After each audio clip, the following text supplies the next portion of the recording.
વડગામ તાલુકાના ઘોડિયાલ ગામમાં નર્મદા પાઇપલાઇન કામના નામે ખેડૂતોની જમીનમાંથી પસાર થયેલી પાઇપલાઇન હવે વિકાસનું નહીં પરંતુ વળતર ન મળવાનો પ્રતીક બની ગઈ છે. કારણ કે 5 થી 6 મહિના વીતી ગયા છતાં 32 જેટલા ખેડૂતોને અંદાજિત 40 થી 50 લાખ રૂપિયાનું વળતર મળ્યું નથી અને આજે પણ તેઓ સરકારી કચેરીઓના દરવાજા ખખડાવતા ફરતા જોવા મળી રહ્યા છે. આવા વિગતે વાત કરીએ સમગ્ર મામલા વિશે આ અહેવાલમાં. નમસ્કાર, હું ચિરાગ વર્ષાબેન, આપ જોઈ રહ્યા છો સ્વમાન. વડગામ તાલુકાના ઘોડિયાલ ગામમાં ગામના તળાવમાં નર્મદાનું પાણી પહોંચાડવા માટે પાઇપલાઇન નાખવામાં આવી હતી, પરંતુ આ કામ દરમિયાન 32 ખેડૂતોની જમીનમાંથી પાઇપલાઇન પસાર થતાં જેસીબી દ્વારા ખેતરમાં ઊભો પાક નષ્ટ કરી દેવામાં આવ્યો હતો અને ખેડૂતોને પાક કાપવાની પણ તક આપવામાં આવી નહોતી. તે સમયે સિંચાઈ વિભાગના અધિકારીઓએ ખેડૂતોને બાંહેધરી આપી હતી કે 15 દિવસમાં જમીન અને પાક નુકસાનનું પૂરું વળતર ચૂકવવામાં આવશે, પરંતુ આજે 6 મહિનાથી વધુનો સમય વીતી ગયો છતાં એક રૂપિયો પણ ખેડૂતોના ખાતામાં આવ્યો નથી. ખેડૂતો વારંવાર કાર્યપાલ ઇજનેર અને મુક્તેશ્વર સિંચાઈ વિભાગમાં રજૂઆત કરવા ગયા પણ તેમની વાત કોઈ ધ્યાને લેવામાં આવતી નથી. ખેડૂતોનો સ્પષ્ટ આક્ષેપ છે કે સરકાર અને તંત્ર તેમની મદદ ટાળી રહ્યું છે. પાઇપલાઇન સરકારની છે, જમીન અને નુકસાન ખેડૂતોનું છે, તો પછી ન્યાય માટે ખેડૂતો ક્યાં જાય? સાંભળો ઘોડિયાલના ખેડૂતો શું કહે છે. અહીંયા પાણી બદલે તળાવડી ખોદવામાં આવવાની હતી.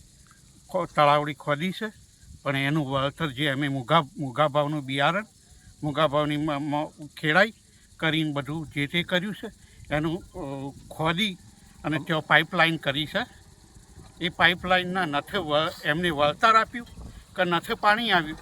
હવે એમાં વળતરની દૃષ્ટિએ ગણતરી ગણીએ તો વારંવાર રજૂઆત કરતો એ લોકોએ કશું જ વળતર આપ્યું નથી અને વાયદા બતાડે છે જ્યારે પાણી હજી સુધી આવ્યું નથી. આપણી શું માંગ છે દાદા?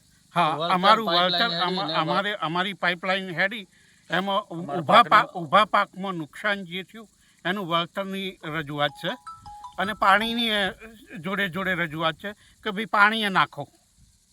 કેટલા ટાઈમથી નથી મળ્યું વળતર? લગભગ 7-8 મહિના થયા.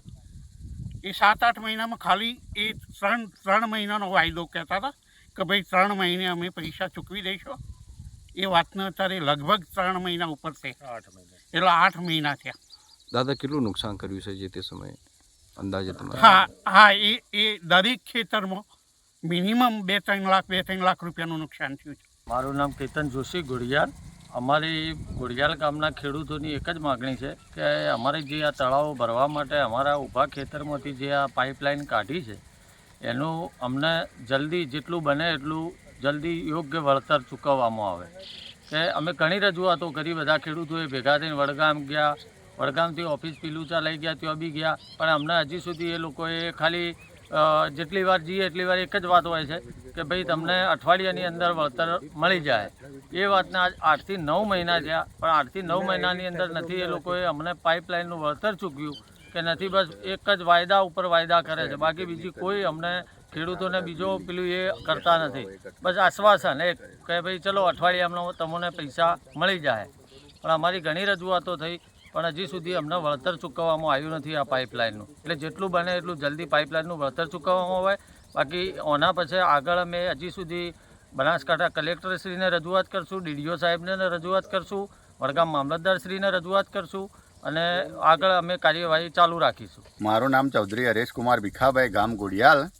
અમારા કર્માવત તળાવ અંતર્ગત જે સરકારે પ્રોજેક્ટ કર્માવત તળાવની અંદર નર્મદાનું પાણી નાખવાનું હતું એ અંતર્ગત આજુબાજુના ગામડાઓની અંદર ખેત તળાવડીઓ ભરવા માટે પણ સરકારે પ્રોજેક્ટ રજૂ કર્યો હતો અને આ પ્રોજેક્ટ અંતર્ગત જે પાઇપલાઇન નાખવાની હતી એ ખેડૂતોના ખેતરમાંથી નીકળી છે. ચોમાસાની અંદર 7મા-8મા મહિનાની અંદર કોન્ટ્રાક્ટર આવી અમારા ઊભા પાકની અંદર મગફળીનું વાવેતર કરેલું હતું તેમાં ખોદી જીસીબી ચલાવી અને પાઇપલાઇન નાખી દીધી અને એનું અમને 10 થી 15 દિવસમાં વળતર આપવાનું વચન આપ્યું હતું. વાયદો કર્યો હતો કે 10 થી 15 દિવસમાં સરકારમાંથી પૈસા આવી જશે અને અમે તમારા ખેડૂતોના ખાતામાં નાખી દેવો. વારંવાર અમે રજૂઆતો પણ તેમને 1 મહિનો ગયો, 2 મહિના ગયા, હાલ આ 1લો મહિનો આવી ગયો, પણ હજુ સુધી અમે વારંવાર રજૂઆતો કરી કે ભાઈ ખેડૂતોના ખાતામાં પૈસાનું હજી સુધી કોઈ અમને સહાય મળી નથી. તો હાલ એ લોકો અમારા ફોને ઉપાડવાનું બંધ કરી દીધું, અમને કોઈ ન્યાયિક જવાબય નથી આપતા. એટલે અમારી એક જ માંગ છે કે તાત્કાલિક ધોરણે તળાવ ભરવાનું એક કરે અને બીજું કે ખેડૂતોના ખાતાની અંદર જેમ બને તેમ સહાય ઝડપી આપવામાં આવે. બાકી અમે ખેડૂતો બીજા વધુ ખેડૂતો ભેગા થઈ તાલુકા મામલતદાર શ્રી બનાસકાંઠા કલેક્ટર શ્રી એને આવેદનપત્ર આપવામાં આવશો અને જો તેમ છતાં પણ કોઈ અમને જવાબ નહીં મળે તો અમે આગળ અમારી રીતે ઉચ્ચ આંદોલન કરવાની માંગ છે અમારી. એક તરફ નર્મદા જેવી મહત્વની યોજના વિકાસનું પ્રતીક ગણાય છે, પરંતુ બીજી તરફ આ યોજના હેઠળ અસરગ્રસ્ત ખેડૂતો આજે પણ વળતર માટે ભટકી રહ્યા છે.